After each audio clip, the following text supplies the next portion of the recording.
Good Monday morning, everyone. This is another edition of Monday Matters. I'm your host, Jeremy Butt.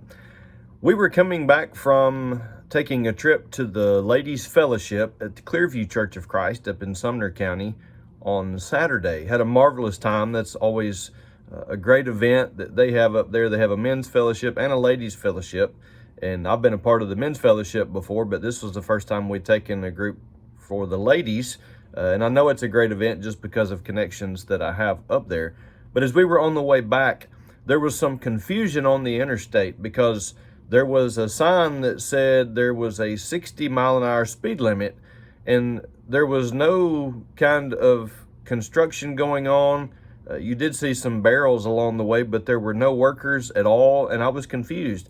And then right after that, I saw on opposite sides of the interstate, but still on the southbound traffic on I-65, on the left-hand side, it said 60 miles per hour.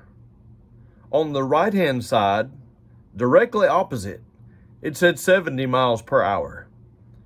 I thought, which one is it? I'm not driving 60 if there's one that says 70.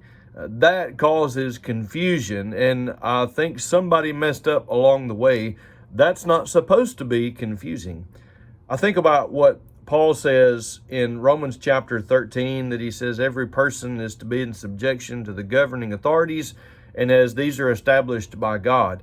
We understand that rules are put in place for a reason, but those who are making the rules, they need to make sure that there are times that it's not going to be confusing for people who are trying to follow those rules. One of the things I will tell you is that the rules that God has laid down in His Word as it relates to us, they're not confusing. God has told us plainly how to live our lives so that we can live with Him in eternity. Not that any of us do that perfectly, because we are sinful people here in the flesh. But because of what Jesus has done for us, He's made a way possible where we can have redemption in Him, and we are blessed, for those of us who are in Christ, to have that continual cleansing of His blood. What a blessing that is.